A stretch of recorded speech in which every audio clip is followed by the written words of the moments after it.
or whatever, right? How it affects us. It's also like a jurisdiction. I like to think of it as jurisdiction too. It's like, well, if it's me and my wife, maybe I talk about like the garment length, right? Yeah. But I'm not gonna walk up to sister whoever. Yeah. Like, and be like, you hey, slut.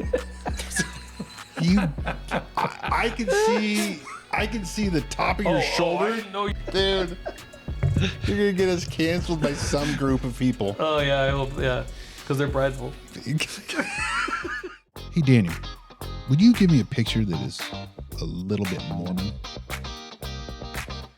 More Mormon. Make it more. Make it more Mormon. Little bit more. Just a teach more. Yeah, more. We are recording. All right. Well, welcome to the Extra Mo Show. Faux show. Today we're going to have a little bit of a wide open discussion. Topics may include pride. It goeth before the fall. May include some topical stuff around repentance. And I had some thoughts about what we talked about last week, Glenn, that I may bring up, depending on where it goes. Which, if you haven't watched last week's episode, recommend it. You know, sometimes things are hard, and we all struggle. And really good episode on, you know, it doesn't have to define you. In fact, maybe it does have to define you, but it doesn't have to stop you. So, what are we talking about today, Glenn? So the Doctrine and Covenants tells us that the Book of Mormon is the record of a fallen people, right? Right. Why did they fall? This is one of the major messages of the Book of Mormon. Well, I mean, do you just want a one-word answer? Yeah, you can say pride, but but yeah. The thing that gets me is I think about, and it's not necessarily, it's in the Book of Mormon, but it's not necessarily the Nephites, but like the end of the Jaredites, when it literally comes down to one-on-one. Yeah. And they just still can't stop. Yeah. Because you wronged me, and the other person was also saying the same thing. And one of them we kind of think of as the good one, and one of them we kind of think is the bad one. But at that point, is there even a good one or a bad one?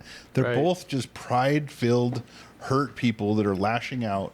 Mm-hmm. And when we don't I always think of that, when we don't repent and when we don't forgive, destruction is the only thing that can happen. Not just as a nation, right? In your life, in your life, soul, and whatever. Moroni 8:27. Behold, the pride of this nation, or the people of the Nephites, hath proven their destruction. And then, lest we miss the momentous Book of Mormon message from the fallen people, the Lord warns us in the Doctrine and Covenants: beware of pride, D&C 38:39, lest ye become as the Nephites of old.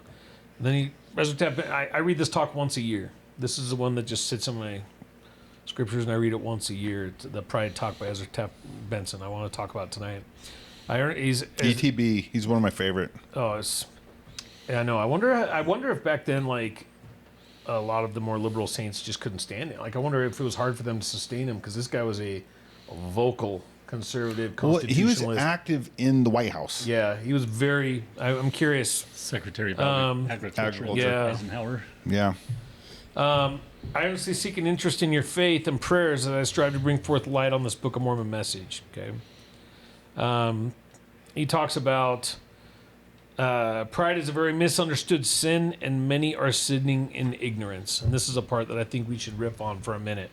And the scriptures say that last part again. Pride is a sin, and pride is a very misunderstood sin. Okay. And many are sinning in ignorance. Okay. Okay. In the scriptures, there's no such thing as righteous pride. It is always considered a sin. Think about that.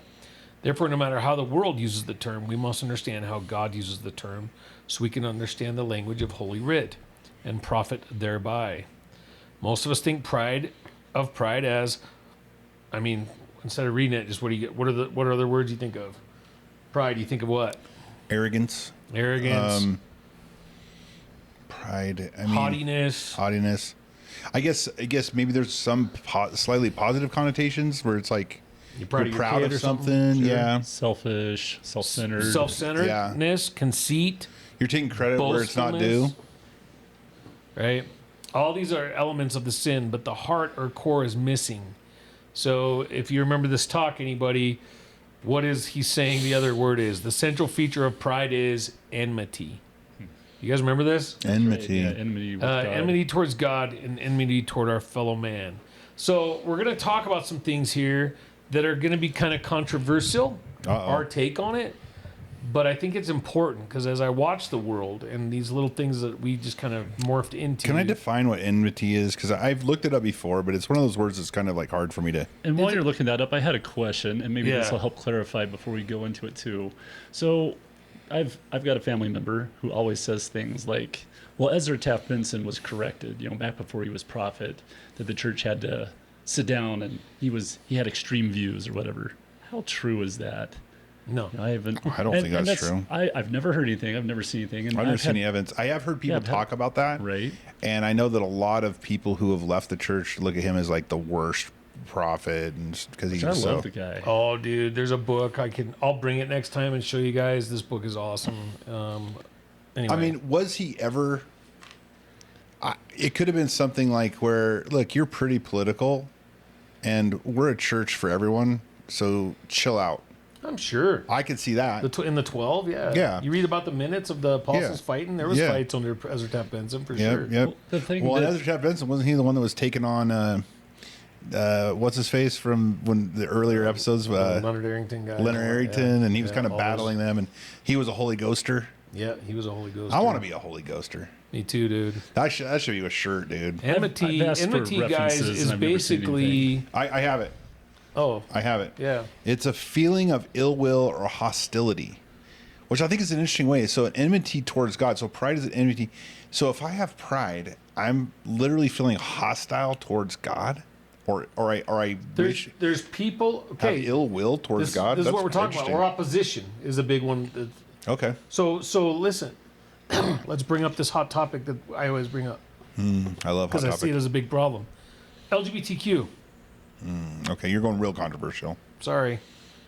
There's people who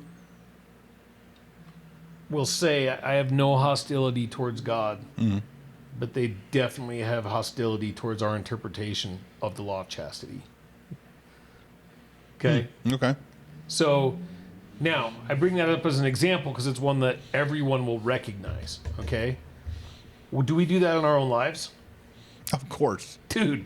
That's why I don't judge. Do we have hostility That's why I towards try God? not to judge those yeah, do people. we have hostility towards God in anything in our lives? I guess so. Yeah, dude. Anything we're not willing to do, there's enmity. So when there's people that are like, I don't believe in tithing. I don't believe in that. You have hostility towards a law of God. You have hostility towards, well, then his prophets lied to me. And it's not, there's all of these, right? When he says that we're sinning in ignorance, you guys, think about this. Like, how do they justify it? How do they justify their hostility? Well, it's not towards God. It's toward who? Who's the number one scapegoat? The prophets. It's mistakes of men. And you're like, no, that's doctrine. So you're not hearing the Holy Ghost tell you. So you have, guys, listen to, no active Latter-day Saint has hostility towards God knowingly. Mm-hmm. But if there's a doctrine or a teaching that is pure truth, and I'm sorry, you talked about how nobody wants absolutism anymore in anything, right? Yeah. Everyone's just open to everything, which the scriptures warn us about this day and age. Every tossed to and fro by what? Every whim of doctrine, right? Like a chaff in the wind, right? Yeah, chaff in the wind. Yeah, so it's like we as active Latter-day Saints, as a people, I'm noticing it. I've noticed it now for years. There is this enmity. There is this opposition. It is the power by which Satan wishes to reign over the saints. Do you guys think that there is some apostasy in our church? Oh, of For course, sure, right? Of course, and there always has been too, for the record, in my opinion. It's more people are more open about it now. Well, Come Follow Me a few weeks ago. This was kind of an I yes and no. A dude gets called on a mission, And missions were tough then because it's like you're gone for like 5 years or whatever. Yeah. And it's like And 18. you have 3 kids under the age of 5. Yeah. But he goes walking off with his companion, and they're like 9 months into the mission, and his companion gets really sick. So sick, he's like, I can't continue. And I was like, okay, well, I'll continue. So he continues his mission, and that's the last they ever heard of him. And so, I mean, there was like stuff like that happening. I mean, there was apostasy happening, I guess, but I would say that now it's almost like maybe the church is more formalized. It probably felt more loosey goosey back then. Like, well, I just joined this church, and this church is like 6 people.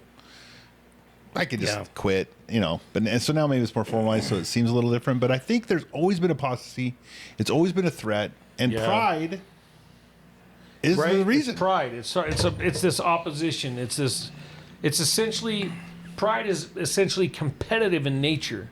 We pit our will against God's will.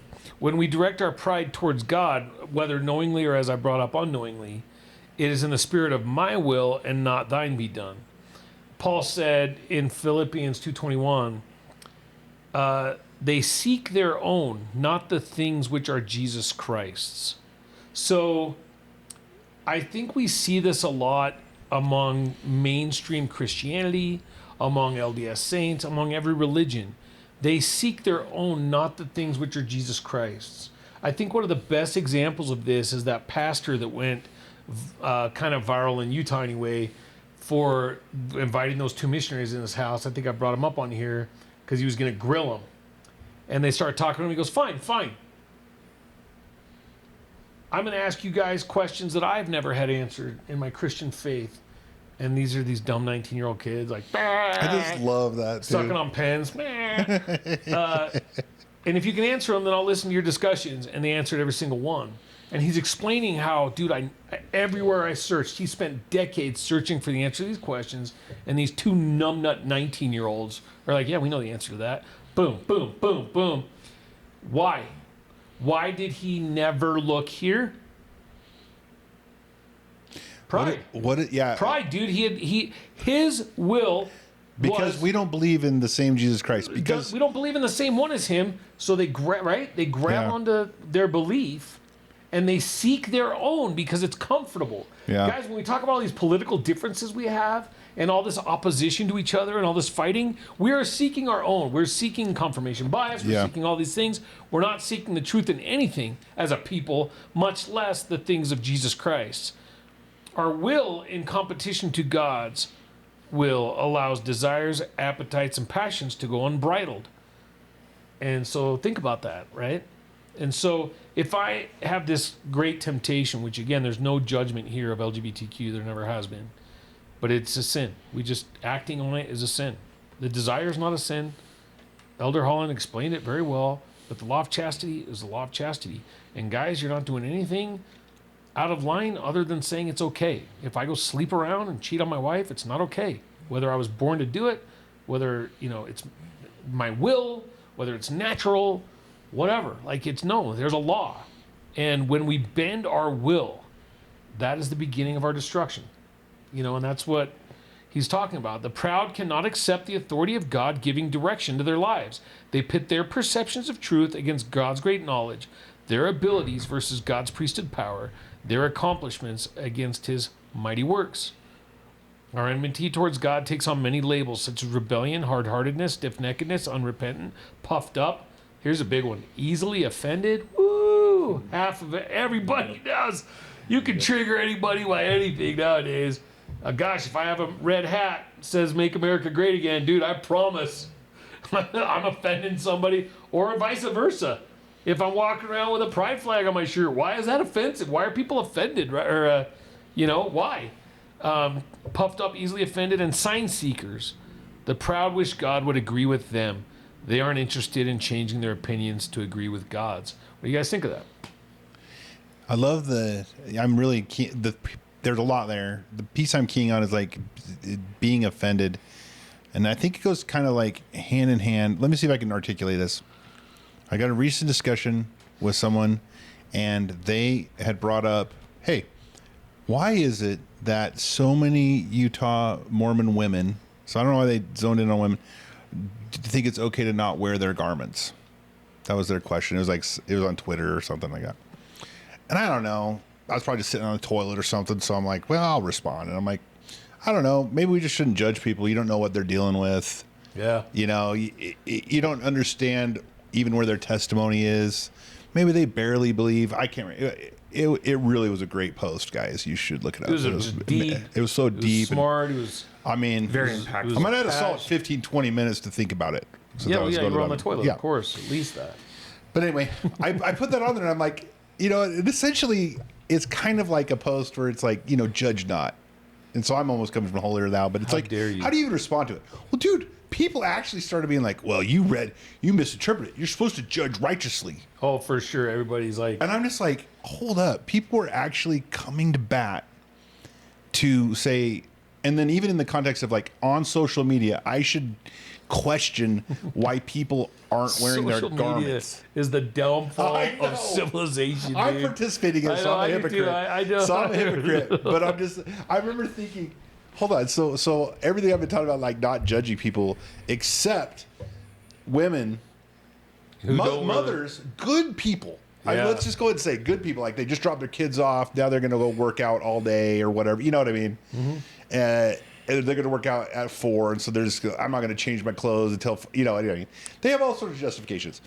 But then that's when I should come in and judge them. Yeah, because it offends you. Why? Because it offends me. They don't want the protections of the garment, and therefore I'm offended. I should just wear my garments Yeah, because that's yeah, my just covenant. wear your garments, and if you dude. don't wear yours, And guys, But it's a form of pride. I will probably sin worse today than her not having her garments on. Okay, so- because she just doesn't have the promised protection of the garment, which we all know what those are. yeah.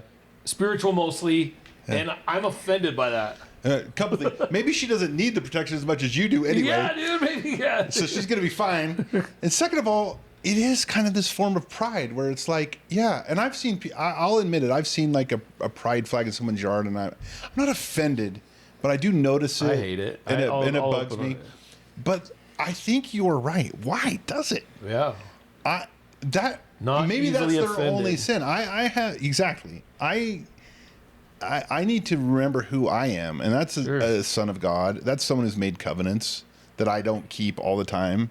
Yeah. And so should the Christian reaction, Travis, be when you drive by a house with a pride flag, like, oh man, I hope it's not one of those kids that's so confused they're going to hurt themselves. Yeah. Should we just start thinking about compassion? Yeah. Are we people building? Come follow me. This past week was. Do they need any help? Was it all about the hands that hang, the shoulders, the knees that are feeble? Like, are we covenanting to build those people? Yeah, that's what we're covenanting to do. But what does pride do? Pride pits people against one another. Yeah. Right, because we all want to elevate ourselves above some other person for in some way, shape, or form. Right. Even with back on this, the garments thing just blows my mind that people have so many opinions about. And now they have the shorter garments, like the shoulders and stuff. Yeah. And now it's like there's this pride of like, well, back in my day, we had to wear garments To our wrist. Yeah, One piece. Yeah, exactly. It's like that's better somehow. No, it's not better. These new garments have the exact same protections and covenant remembrances and all that the old garments had. And they're shorter now. That's the end.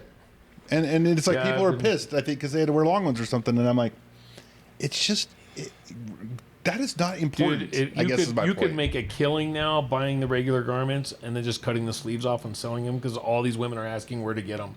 Yeah. You're just on the I street. got 'em. You're just on the street. Just corner. repackaged. Come down to Curtis Auto. I would not recommend that. Yeah, exactly. That would be an interesting interview with the bishop. That'd be an, Curtis Auto in garments. Curtis Auto and garments. please, people, inappropriate joke. That's all that was. You will have to show your temple recommend. Also, temple recommends provided. The proud make every man their adversary by pitting their intellects, opinions, works, wealth, talents, or any other worldly measuring device against others. It's so true, right? I didn't C.S. get that Lewis part. said, pride gets no pleasure out of having something, only out of having more of it than the next guy. It's true. We are like this as humans, right? Oh. So these debates, right? Gosh, if somebody wins a debate against somebody, I want you to think of the emotion that someone has. Okay, I made him look like a fool and I won that debate. And then they find out 2 weeks later they were wrong. Yeah.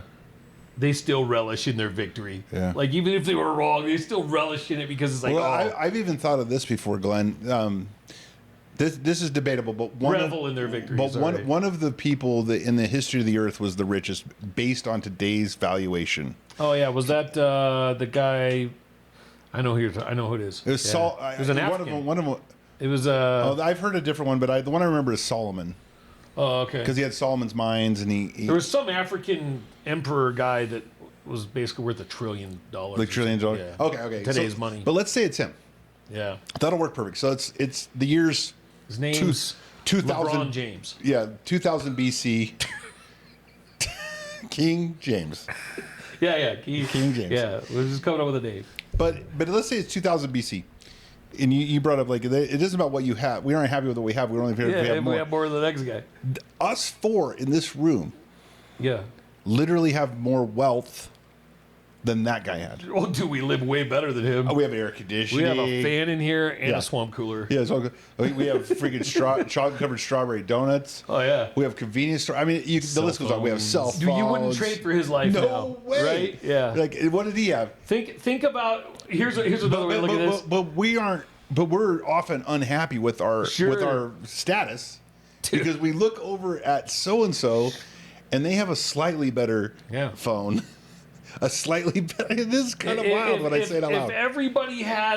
If everybody in our country That's and everyone right. you knew was lived in a tent, Yeah, and then you had a camper, yeah. You'd be like, dude, I'm dialed. dude, you're a piece of crap. Yeah. Look at me, dude. I live in a camper. Wash my shoes.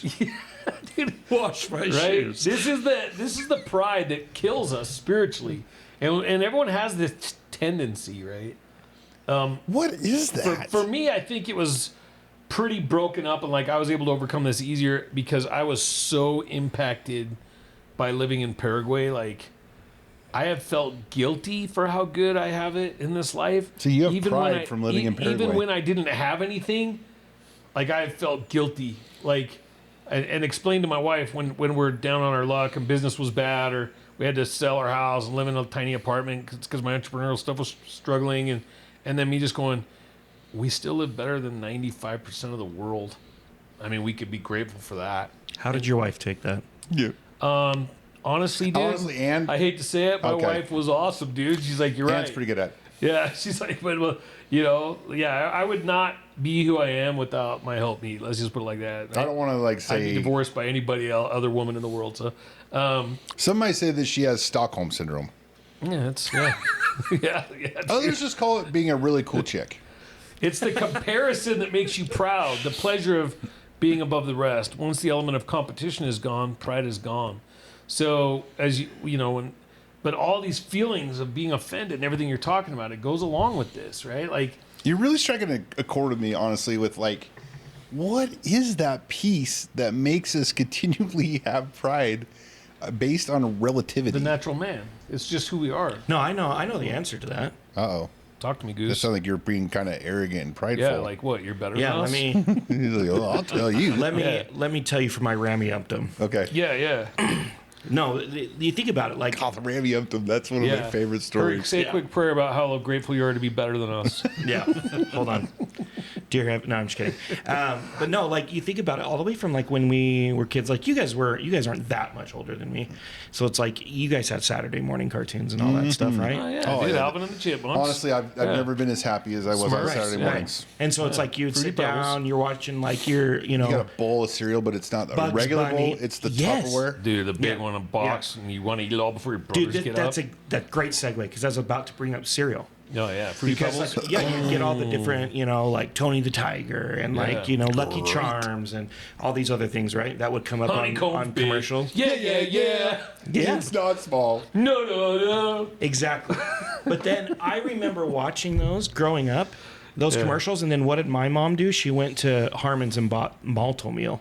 Yeah. And I remember being like crushed, right? Yeah. Because I wasn't going to get the toy. And then I would go to my friends' houses and I'd have a sleepover, and they had the real, like, honeycombs. They had my the gosh, real. they were rich. You know what I mean? And then Their they were dad like was a getting lawyer. the toy out of the freaking box, and I'm like, Oh, dude, man. what a joke! Is your Like, dad a this is freaking stupid. surgeon? You got 3D Yeah. glasses to read the puzzle on the box? Did your dad like dentist and Yeah, have what's like he 4 do? practices. Anyways, but you think about it, it's like consumerism and the Killing us all. the fact that like Dude, sales so and people pushing it when I on was you, in it's high like school, when I was in high school, we had like this hiccup in our life, and we had to go on church assistance.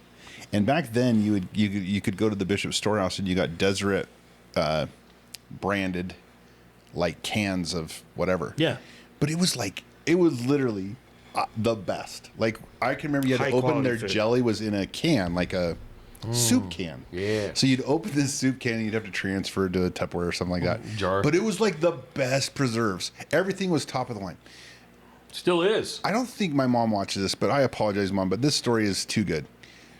I don't think anyone that we know watches I don't this. think anyone. I'm sorry, one person that might know me. Yeah. But so my mom, we get all this food and it's elite, and I'm in high school, so it's like Yeah. I'm playing basketball. Calories. I need calories, right? I'm trying to gain weight for football, which was a terrible idea, but I had all this Deseret food. Well, my mom was so embarrassed that we were on assistance that she took all the labels off the cans. So now a can of strawberry preserves looks identical to a can of chili, to a can of. So the kids are like, why are you putting chili I'm on like- your peanut butter sandwich? And I'm like, I gotta do what I gotta do. Bro. So I would just come home and I would be like, I just look at this silver can, and I'm like eating whatever is in it, and I'm just like. And if it was a thing of jelly, dude, I would make these peanut butter and jelly sandwiches. And I'm not joking you, dude. 50%. It was like half a can of jelly. It's so good. Yeah, because I was just like, and then sometimes I'd get beef stew, which was amazing. Sometimes I'd get chili. Did you ever get like green beans my or mom, corn? bless her heart, was embarrassed that we at that point we had to ask for some I help. understand. I mean, I get it. Yeah. But it was a pride thing, right? I kind of wish people were still embarrassed a little. Glenn's like, good for her. Yeah, good for her. Seriously. I We agree. live in a different culture now where it's like, yeah, food stamps. And it's like, dude, what? Good point. Like, but so I'm kind of glad. Like, Well, but you then, know, but then I Glenn, hate that the food stamps now look like a debit card, right? No, make them tear those stupid stamps off. but are you being prideful that way, or No, I was think my it's, mom I being think it's- prideful? I think it's honestly, I look at it that way out of compassion. Like this. That's an interesting one because I was thinking of it one way, the but pursuit Yeah. of excellence in our society is now frowned upon, dude. And when you make it, dude, I can't believe all I see. And sorry to be political again. Sorry, all I see all over social media now is how much they hate these billionaires, and it's like, why? Like, first off, do you know why there's more billionaires now than before? Yeah, it's because it's an oligarchy. No, it's not. It's because there's hundreds of millions of customers now. So now if a guy creates a company, we have a global economy with hundreds. Dude, if do you know why I hate billionaires? Uh, Because they sponsor vaccines that hurt yeah, people. right, dude. Serious. But it's like this. I hate people now that achieve and they're billion. Once they hit $1 billion, you should just get a trophy that says they won. And it's like, no, dude. They should just not cash out their money because they don't have billions. They have holdings, and invest in Neuralink now, which could heal my son of epilepsy. I would rather have them invest in another company that now hires more people and produces more of an economy than give money to people who are proud to use their EBT cards when it's like they should be pursuing excellence. So instead of like honoring people that are pursuing excellence, it's like now it's like, and dude, hey, I've been on food stamps. We've been on Medicaid before. You're a little bit on a tirade, but it's like, how do you then where's the line, Glenn, on right? It's like between where my mom was, like, I think peeling labels off was too far. That's maybe too much pride. maybe that feeling? dude. Hey, you know what? She was humble enough to go get the help. The fact True. that she took the labels off means she didn't want it. I'm betting your mom didn't stay on food stamps your whole life. No. It's like, see, it's this now embracing like entitlement mentality that's killing us all. And guys, is entitlement pride or what? Thomas Sowell, what does he talk about? Thomas Sowell, what does he talk about? Is I'm entitled to other people's earnings pride? Yes, dude, it is, right? And is someone being rich and just Reveling in their money, pride? Yes. The part I like about his talk is we're all prideful, dude. Whatever station of life you're in. Guys, if you have enough to feed your children and a roof over your head and indoor plumbing and you're seeking more, is that pride? Uh-oh. Like, dude, start digging now. We're going to get into I really my want a favorite dude, Hugh 1978 Nibley Mercury again. Marquis. We're going to get into Hugh Nibley, man. That's not pride. It's an older car. With It's fine. I want with bullhorns on the front. And people are going to say, well, Glenn, you just said you wanted people to pursue excellence. Is excellence always monetary? For someone, it is. Are we in a free country? If that guy wants to go make billions of dollars, are we in a free country? Should he be able to go do it? Should I be able to go do what I want to do? Should I be taxed 50% if I make 300 grand? Well, you don't know. So don't do it, because maybe I want to give 150 grand in charity to the people that I want to help, right? Instead of this stuff, guys, this pride goes, all of us are guilty. Whatever our political affiliation, whatever our spiritual place, whether we're straight or gay, we're all prideful. You know, if that flag offends you, that's what this talk's saying. We all have to look inside and say, where can I be prideful? And if you can't find any, there's a problem. There you have a problem with pride. You've got to be able to look at it, right? It was through pride that Christ was crucified. The Pharisees were wroth because Jesus claimed to be the Son of God, right? Which was a threat to their position. So they plotted his death. These are spiritual leaders, religious leaders. Do we have religious leaders of our day plotting against our faith? Yeah. Why? If you're Christian, why are you threatened by Latter-day Saints? We've talked about it before. I think it's so cool that you will never hear General Conference. They just start ripping on other religions. You might find the book, The Great Apostasy, from back in the day. It'd be like, oh. Yeah, that's true. Oh, Talbage. The Great Whore? Do you mean like it's an awesome whore? It's like it's a really cool whore that sits on the whole earth. Saul became an enemy to David, right? He was jealous because the crowds of Israelite women were singing, Saul hath slain his thousands and David his 10,000s. The proud stand more in fear of men's judgment. Look, everyone listening and us foreign here, look inside our souls right now. The proud stand more in fear of men's judgment than of God's judgment. What will men think of me weighs heavier than what will God think of me. Is that true? Yeah. No, and in the entire time we're talking about pride, and I've never coined phrase the idea like Glenn has, where he introduced in like, what was it, like the 4th episode maybe, talking about the 500-year plan. And it's like, I don't know, I've thought a lot about that since that episode. That's true. And I think a lot of like, none of this will matter in 500 years. yeah, exactly, right? Like, and I've gone through some tough times in my life, you know, and had to like try to climb out of ruts and different things like that. It's easy. The funny thing is it's easy. I find it harder for me when I'm in like those ruts to not be prideful than when I'm on top and things are going well. You know what I mean? Pride can be insecurity then. Yeah. Is that what you're saying? Yeah, I think to a level, because it's like, you know, there's a level of pride in the sense of like what Travis is talking about with his mom, taking off the labels off of the church's food, right? Because you don't want to be seen as like, I'm failing, I'm not doing well enough. Say that my family had even been on that.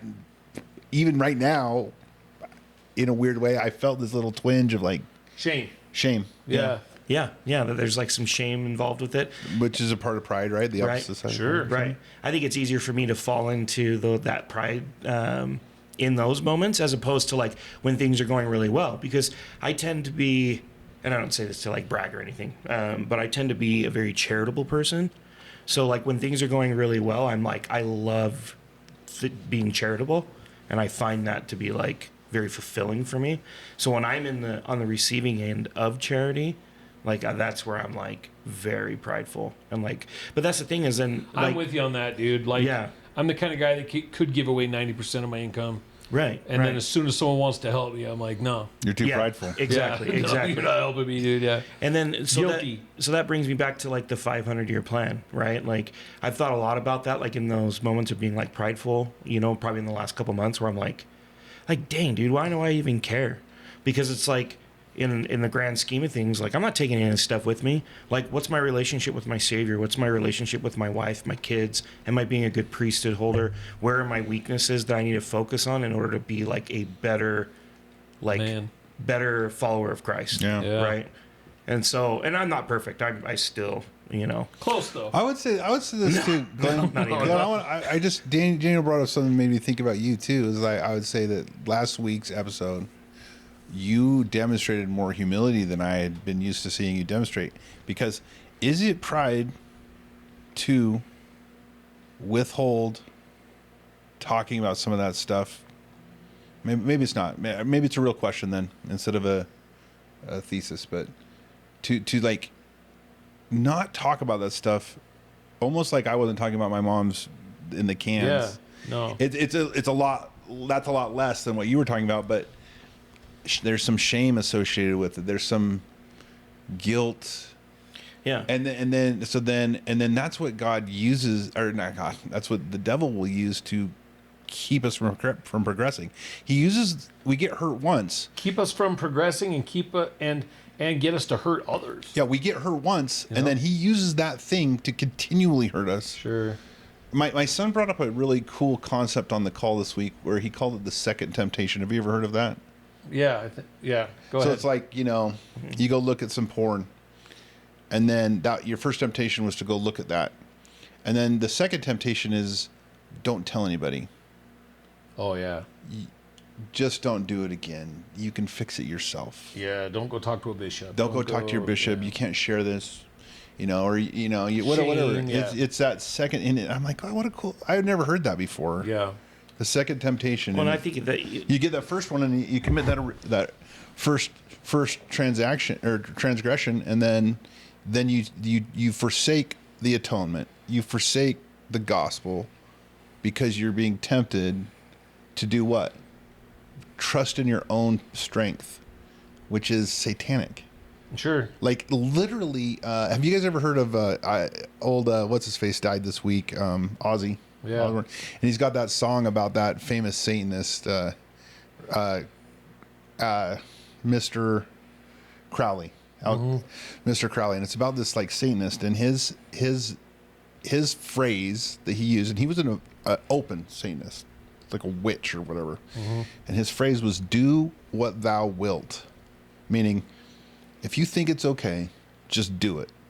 And so literally satanic things are to worship yourself. Yeah, and but your appetite's above the desires of God. And all and so the this things we talked about. second thing is like trust in yourself. It's okay, Glenn. You're strong enough to do it. You were born like this. You feel like And this. it's related to pride. Sure.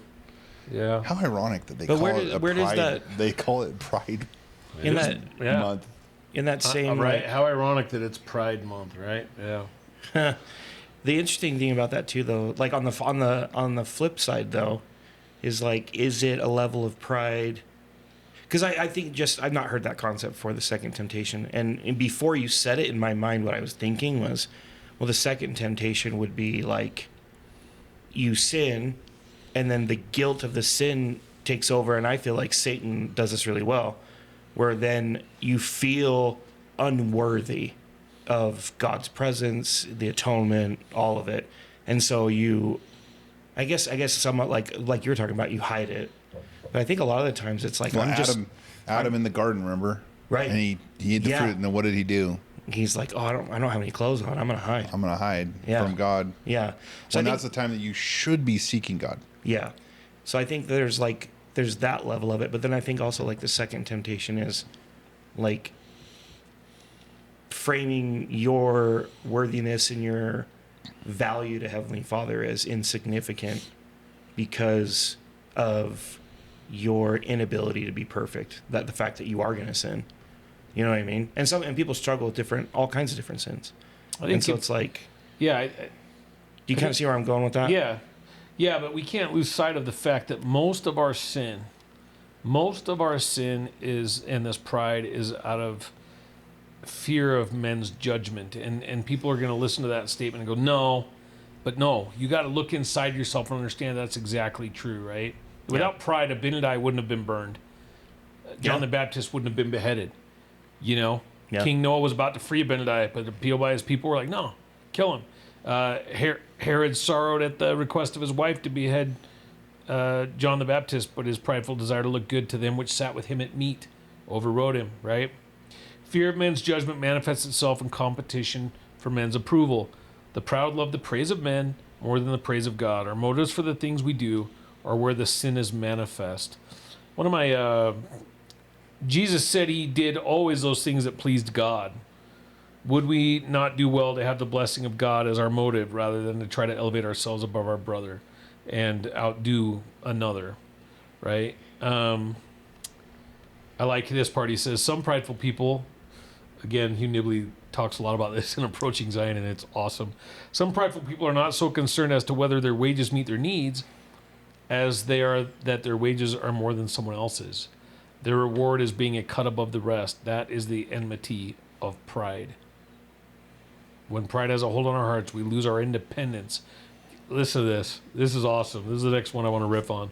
When pride has a hold on our hearts, we lose our independence to the world and deliver our freedoms to the bondage of men's judgment. Dude, how many people in our society That's powerful. are slaves to the bondage of men's judgment? Well, yeah. Think about that. Dude, that's like, oh, okay, this is like... How many car payments exist out there? Right. Yeah, Be- were out of you pride. bringing up the Toyota that she worked so that she could do Sure, drive the Toyota? you did. Oh no, that was you me. told us about the I'm Forerunner. So old. I'm so old. She went and got a job. I need to get a job Hey so I kids, can do you this. don't have a mom anymore because I needed a Forerunner. Yeah, but check out the leather. Yeah, dude, and the neighbors see it. Dude, it's so funny because it's like... So, getting a little vulnerable myself, like, you know... It's been a rough couple of years, Yeah. last 2-3 years or whatever, financially for us, and I've been guilty of like, looking at. I think it's only my mom that watches this, so I'll talk about my siblings. I won't drop names, but like, your friends on social media with people, and then you like get on there, and it's like, oh, my brother's in Hawaii with his wife, and I've like in my 13 years of being married to my wife, I've never taken her anywhere that nice. You know what I mean? Yeah. Like, our honeymoon was Park City. You know what I Yeah. mean? Because that's what we could afford. And so it's like, there's Hey, Pleasure Town's Pleasure Town, whether it's in Hawaii or Park City. Yeah, Yeah, I guess that's true. Take that but, to the bank. yeah. Go ahead. You're welcome, honey. but no, like That's 3 minutes of your life. You left your apartment, your hotel room. oh my gosh. But Who needs a white owl? you guys are the worst. Anyway, Will you decide whether Yeah. to keep I'm that gonna- or not? yeah, you could edit I'm it gonna out. land. I'm gonna land this plane, even if there is turbulence. Yeah. But the point I was making is, I find myself in those times, like I said again, like when it's more difficult is when I'm more susceptible to pride, and I see what they're going through, and then I have this conversation in my mind where I'm like, why can't I be able to, like, why can't I take my wife to Hawaii? And then I start rationalizing my thinking by saying, I'm a good man. I'm paying my tithing. I'm, going to church. I'm teaching my Yeah. kids the gospel. Like, why is it that God sees fit that I am not blessed financially? And then I look at like Dude. my brother who's doesn't go to church. He's a good man. Don't get me Yeah, wrong. yeah. Like, amazing man, good father, hard worker. It still creeps in there. Those little But things yeah, like that. but- yeah, You this have is those- the adversary. This is pride, right? Yeah, You're yeah. talking about things that. That's a good way. Well, it's so funny you just mentioned that because this next part he talks about is amazing. Queued you up. I love And it. it's like, so first off, we deliver our freedoms to the bondage of men's judgment, right? Social media. The world worst. shouts louder than the whisperings of the Holy Ghost. The reasoning of men overrides the revelations of God, and the proud let go of their iron rod. Pride is a sin. Here's the part that you're talking about. Pride is a sin that can readily be seen in others, but is rarely admitted in ourselves. Most of us consider pride to be a sin of those on the top, such as the rich and the learned, looking down at the rest of us. There is, however, a far more common ailment among us, and that is pride from the bottom looking up. I had a friend when my wife and I were first, well, he wasn't really a friend, but my wife had a friend, and I hung out with him, and me and her husband would talk a lot. And this guy and I'm not picking on anybody in general here. So this is something to think about. This guy was 26, and he'd gone like a year without a job, and he was in graphics stuff or whatever. And his wife would always just tell us, like, gosh, I wish he would just do something. He's just depressed and it's getting worse and worse. So I got him an interview with a contact. And for those of you that know me, like, my reputation, I don't care what it is from anyone else, but I try to, like, I'm going to refer someone if I believe they'll do a good job. And I did. I thought so he goes in there, and the guy calls me after the interview, like, dude, how do you know that guy? And I'm like, he just seems like a sharp guy. Yeah, he is. Yeah. And, our graphic arts guys make, this is way back in the day, $45,000. And I'm like, oh, dude. That's good. I'm not making that, at the time. He could probably buy a second house. Yeah, and he's just like, and I offer him a job, and he goes, well, I won't take less than 80,000. Oh, my God. And anyway, he went 3 more years without a gig. Dang. And it's like, think about this pride. It's a sin. He's not even 30 years old. Like, he's young. Pride is a sin that can readily be seen in others. We just think it's people at the back top. then was legit But money. here's a guy That's a who's groveling in the depths of depression, but I am above that. Like, think about that, right? Are we ever like that? There is, however, a far more common ailment among us, and that is pride from the bottom looking up. It is manifest in so many ways, such as fault-finding, gossiping, backbiting, murmuring, living beyond our means. Brothers and sisters, Everybody. prophet of God just said, it is pride to live beyond our means. Envying, coveting, withholding gratitude and praise that might lift another, and being unforgiving and jealous. Do we withhold gratitude and praise that might lift another? I know for some people that's really hard. For me, it's like, no, I'm a people builder by nature. I want everyone to do awesome. Like, I'll help anybody. I'll give them advice. Usually I want everyone to succeed and do well. But if I don't like the guy, right? Yeah. Like, Which there's is prideful too. Really, Glenn, I'm going to go over the top a little bit, but how dare you withhold that uplift that you have for some people because you think you're so Yeah. good at deciding if they deserve if it. that person deserves it. Yeah. And it's like, that's a good point. And I'm like that too. Everyone's probably like that to a degree. So it won't be too hard, but that's true. That's really prideful. let me tell you even what- not liking. I battled these feelings, man. Here's a I life. can't even not like some Here's people. a real life application to this. Dang. The basketball coach at my son's high school is literally one of the dumbest men I've ever met in my life. Glenn's literally confessing a sin right now. I don't even care if this gets to him. Like, sorry, dude, you're just dumb. Okay? So, Dumb as a coach or dumb as like a person? all of it. Just dumb. Dumb. Glenn needs to probably repent, according to what we've just been talking you about. just go talk to him. You're going to be like, kid, this guy's dumb, right? Like, guess- he comes to my house and guess if says, it's accurate. yeah, one of the dads told us your son's percentage is this. Did you verify it? Well, no. What are you doing here, dude? Like, anyway, he's dumb. He's just literally, like, not a smart guy. And, I don't know if the story, I'll be quick. They're 9-2 with my son as a starter. He's hardly ever touching the ball, and he's the second leading scorer on the team. They play him for 3 minutes at a time. He makes one mistake. They yank him out. This is a 4A high school where the kid's a 6'6" sniper, dude. Like, and he gets, some dad tells him that I do something that I didn't do. He doesn't confirm it or deny it. He just takes it out on my kid, wants to kick him off the team. I'm telling you this story. And then he takes it out on my son and just benches him for the rest of the year. They win 2 more games. Talk about just in the face of your pride, dude. He's like, we'll just keep losing, dude. I don't care. In one game, we're losing. He finally puts my kid in. We go on a 12-2 run in 3 minutes. They yank him back out, and we lose. It's like, dude, it's like he was trying to lose, right? And he had his own self-righteous reasons for benching my kid. He was going to teach this kid's dad a lesson and save my relationship with my son. Didn't even ever talk to me about it. Just an idiot, okay? Anyway, I'm watching this team lose game after game after game. And here's my pride. Every time they lose, I'm glad. Oh, my God. I'm like, good, he looks like a bigger moron. And then I'm like, dude, those kids are such good kids. Don't you feel bad for those other kids? No. I mean, dude, that was pride. I'm going to admit it. I'm like, lose them all. That's moron. true because what would have happened if?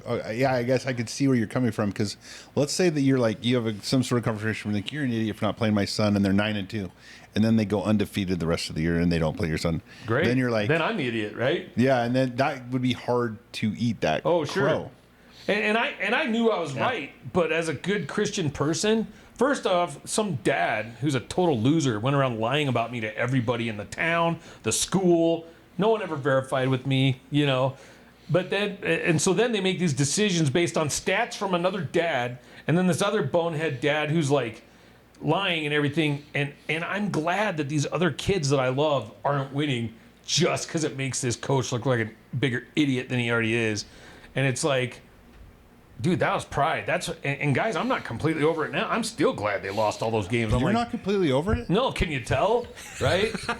Oh, dude, guys, it hurts so bad when your son, when you tell your son, if you outwork everybody, they'll have no choice but to play you. And then he does it. He puts in 3-4 hours every single day from 6th grade so he can star in basketball. And then he beats the starters every day in practice by himself. They come to my house and just admit, yeah, we've never beat Noah's team in practice. The starters. And he's playing 3 minutes a game. You're like, dude, what? Yeah, he lit us up for like 30 today. Doesn't play in the next 3 games. Bro, you just get so furious mad watching your kid sit the bench while his team loses and then hear him crying himself to sleep in his room at night. But dude, it's still pride. It's still my It still pride, is. dude. It's still my pride. Maybe there's some righteous parts of it, Indignation, sure. But who's? pride? I'll ask you this, Glenn, and that not you know me. I love you, and so I would never Yeah, judge. yeah. But who's being hurt by it now? And Yeah, no one. who was maybe even helped? My son. I've met really successful basketball players coming out of high school. Guess what? Most of them are douchebags. Yeah, my son, And your there's son no Noah question, Travis. is not. He is 10 times the missionary he would have been. Exactly. No question. One of the talks we had before he left was, son, people have tried to hold you back your whole life. No one can hold you back in the work of the Lord. And dude, he has taken that and been like, yeah. Mm-hmm. And just, boom, I'm going to outwork everyone here. And he does. And he's killing it. It is interesting. It'll be interesting to see when the hurt feelings dissipate in you. And I get where they're coming from, but when you look at that episode and you honestly are genuinely grateful for it. Spiritually, I am. The natural man, the prideful man, is still there.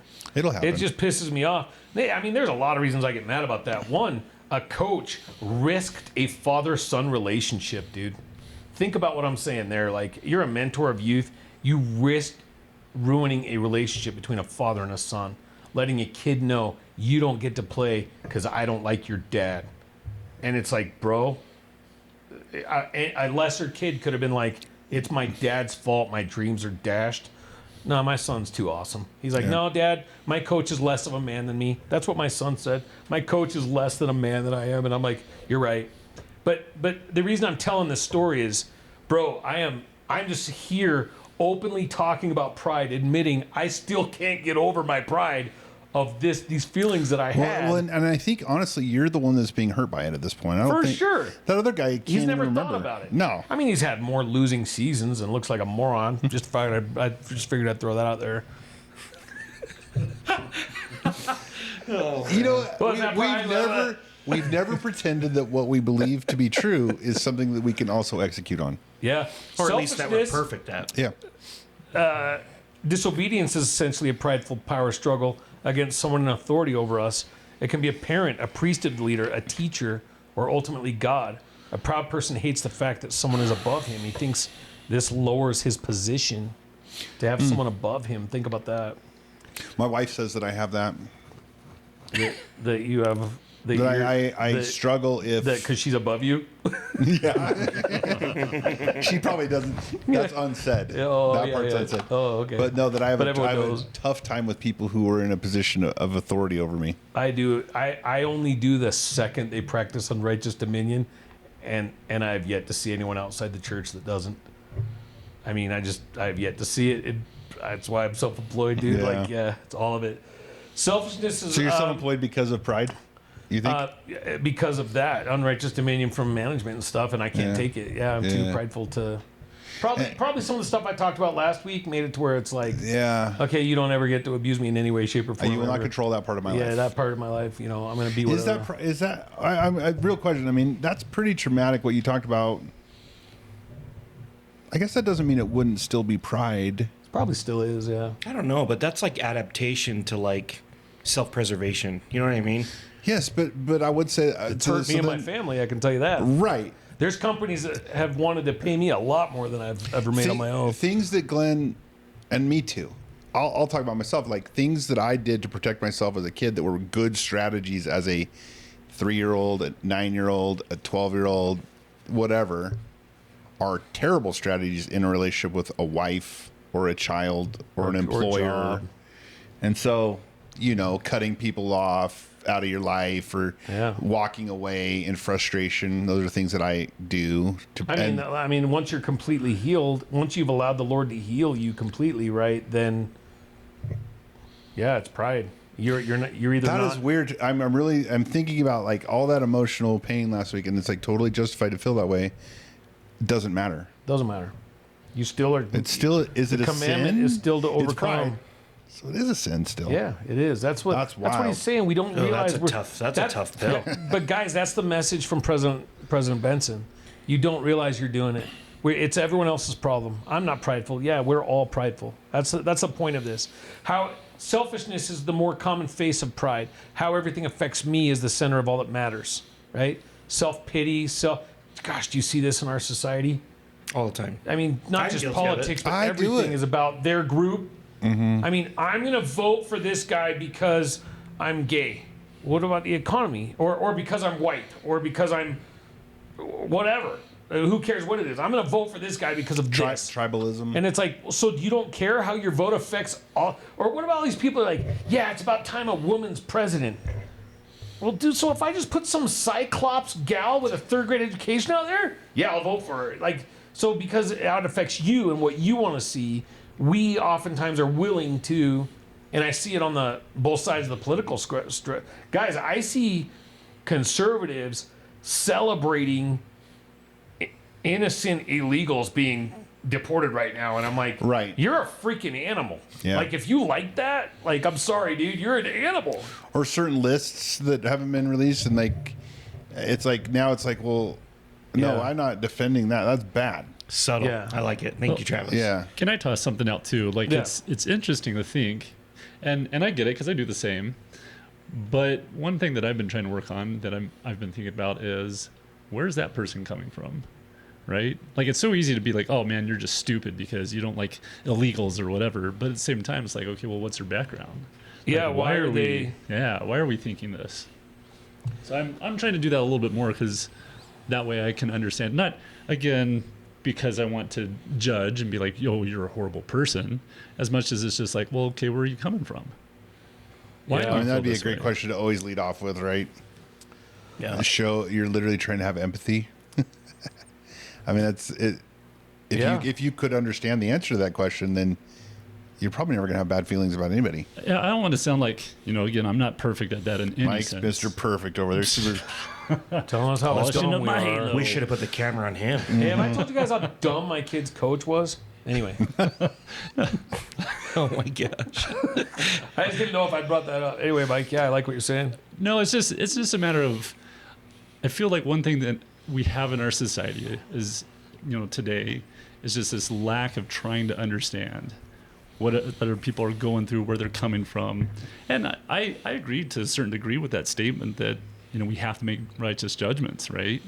But how do we do that without asking questions?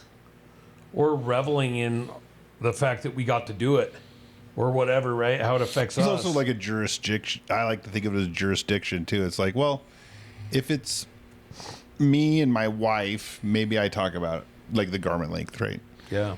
But I'm not gonna, I'm not gonna walk up to sister whoever. Yeah, like And be like, you "Hey." slut. I can see the top of your shoulder, I didn't know you. dude. You're gonna get us canceled by some group of people. Oh yeah, I hope, yeah, because they're prideful. That's righteous judgment. Dude. Interesting topic. What I'm taking away from the day is that we are all super prideful, way more than we think we are. Well, think of all the contention, right? Yeah. What's the fruit of what you're saying? Like, how do you know?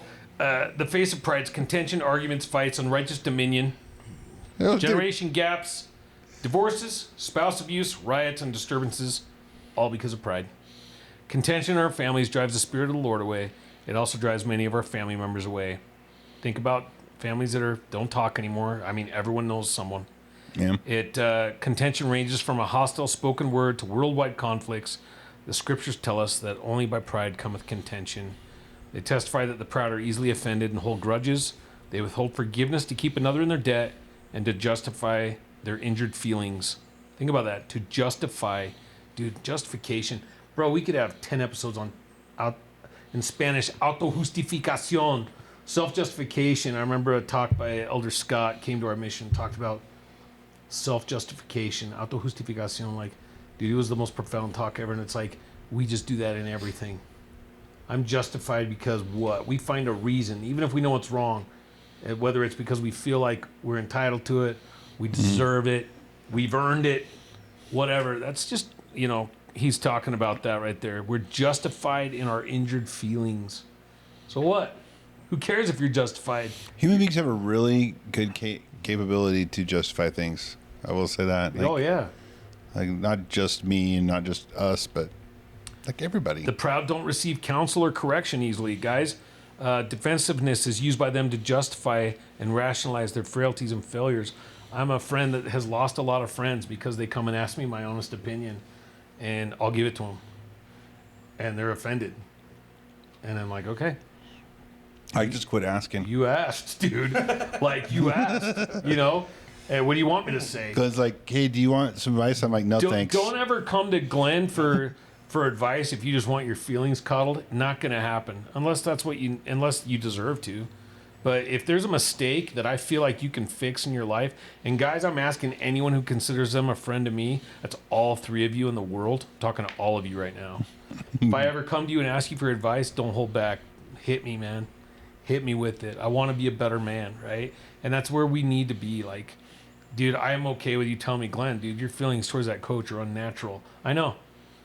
I still have violent dreams about that guy. Like, I wake up, last one was probably a few months ago. Violent, dude. Only because you hurt someone that I love, dude. Just don't ever do that, right? But it's like, dude, it's pride. And I know, and I'm working on it. And it's funny, we can be aware of our mistakes, right, guys? And pray to overcome them as we're falling, right? Isn't that funny? Oh, yeah. We just know right now we are... Just because you know you're wrong. Yeah, that's a weird place to be, right? Pride will limit our progression, like, more than anything. We can't be unified. He says it's the universal sin, the great vice. Read this talk. Just go print it off and read it. What's it called? It's just called Beware of Pride. Ezra Taft Benson. And to me, it's like one of the most profound. I mean, like I say, I read it because I need it. Like, I can easily become prideful, we just need to be aware that in our lives, like, our pride and our justifying of our sins and our justifying of our feelings. You should want to feel like you're not right. You should pursue, as people, we should pursue all the ways that we are wrong.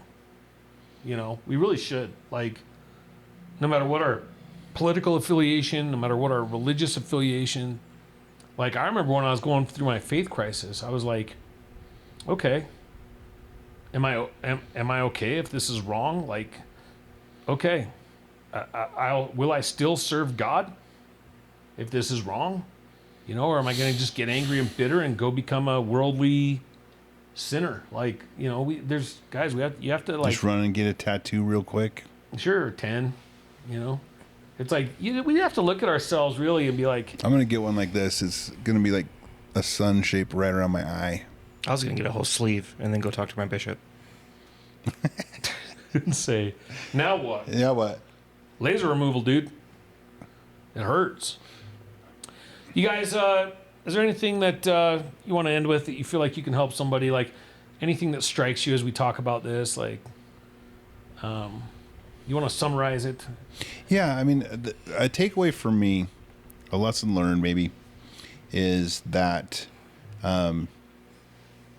even things that we might be, we talk about justification, but I don't mean it that way. But like, let's say in your example, you're kind of justified to have some of these defenses, these reactions. They were good survival skills at a point in your life, right? You're out stealing food from convenience stores and smoking cigarettes off the ground and stuff, and they served you well.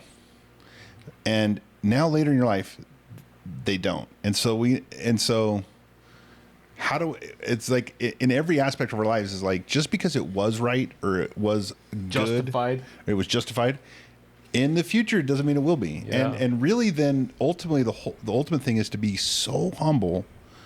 And then I guess it really is obvious. It's like Christ.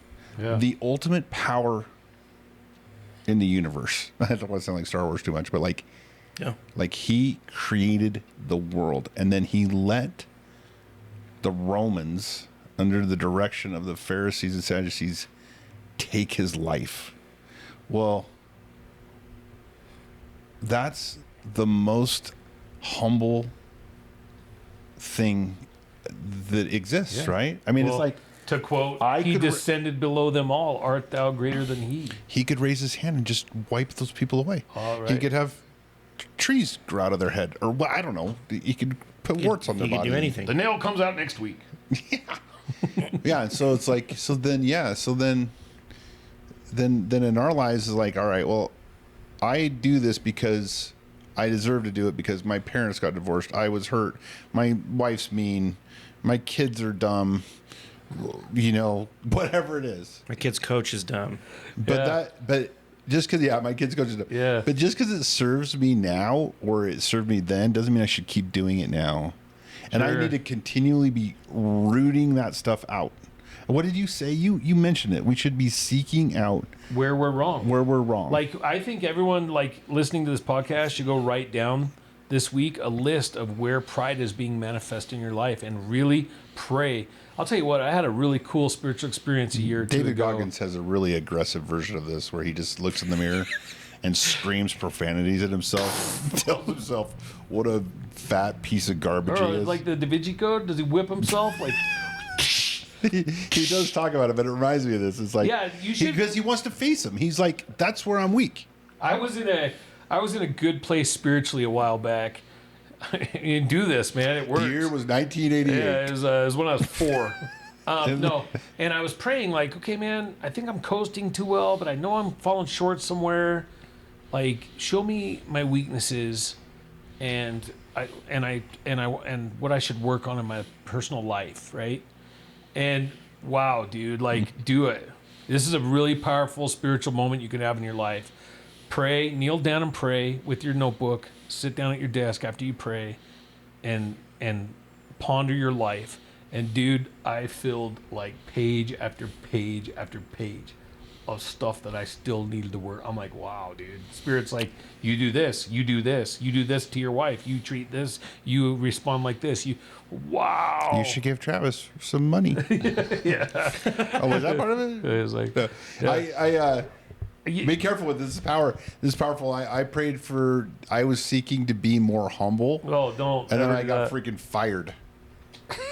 Yeah. I Careful was what like, you ask for. "Heyo, Come on. joke's on me." What's that? What was this? Yeah. Oh, yeah. Oh, Help me okay. be humble. All right, now you have to eat Deseret food, idiot. So Freaking A. But I'm so prideful. I'm going to leave the labels on I'll just show everyone. because I'm going to be better than my mom. so one thing I was going to add, and this kind of goes Eat that, along. Mom. Yeah, Mike. This, That's really like. Full circle.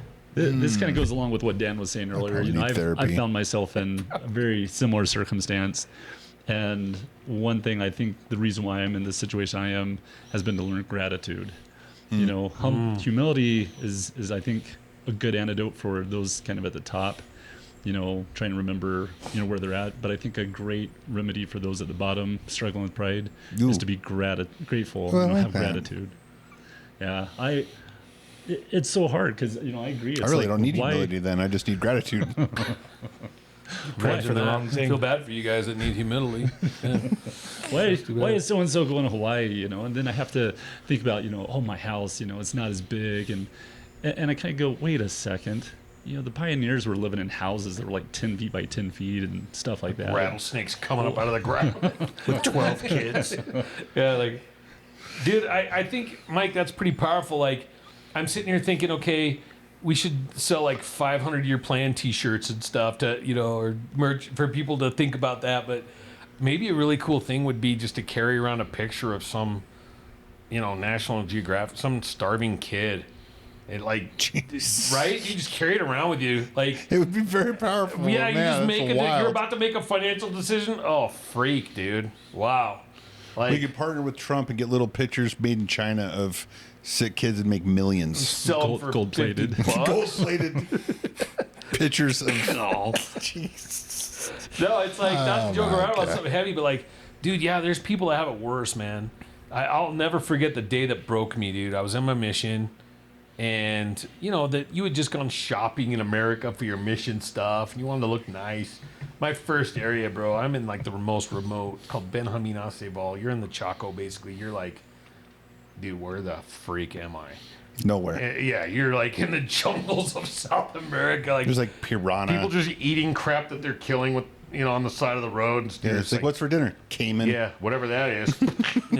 Slingshot, kill it. But dude, we go into this hut. It's got all the beds, and then above, we're talking about, like you're talking, Mike, a pioneer house.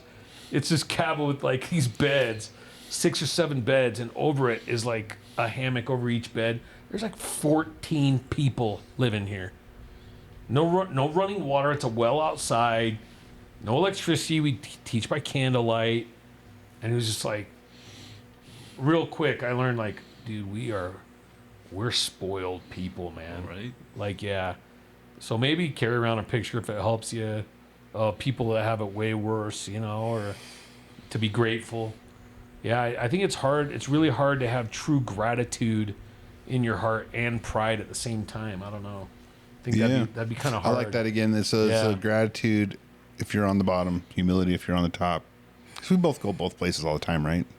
Yeah, we've all been on both sides of that, Yeah. right? Cool. Well, I like it. Let's go. We love you guys. Hopefully this reached somebody's hearts. I know it reached mine.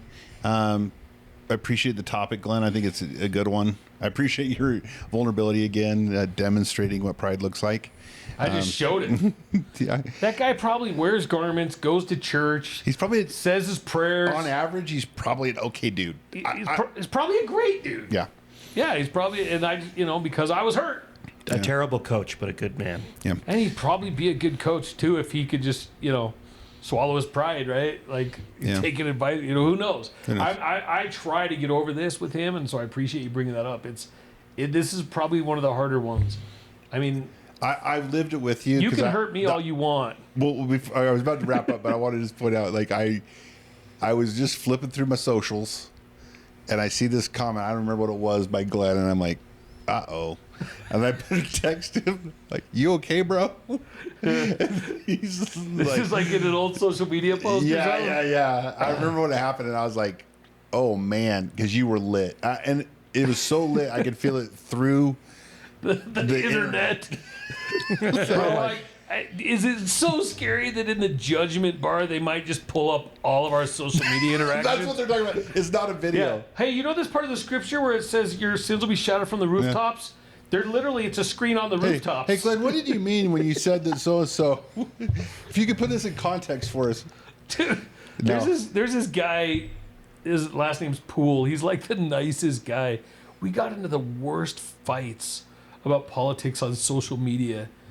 And then I'm like, dude, he's like the nicest guy. Yeah. Like, I loved that guy. Yeah. In church. We were in the same elders quorum once. I'm like, dude, why are we like at each other's throats over... Neither of us are ever going to have an abortion. We're two dudes. Why are we fighting right now over this? Yeah, it's so funny, man. We all got a lot of work to do. Both of you had pride. Yeah. And I'm judging you now, so Yeah. Thanks a lot, dude. hopefully righteously. Well, Well, anyway, I'm gonna have canned jelly. I'm gonna freaking thanks import for coming to canned the Extra jelly. Mo Show. Like, share, subscribe. Comment on YouTube. We'd love to see some comments. Comment about your proudest moment. Yeah, get vulnerable. Get What are you vulnerable. most proud of? Yeah. And then we'll Tear it down. tear you down for having pride. Dude, what if he gets like the coach runs across this and he's like, my proudest moment was benching your kid. Oh, snap! Dude, it's on. And Noah's dominating, so it's good. Anyway, love you guys. See you later. Yeah, peace.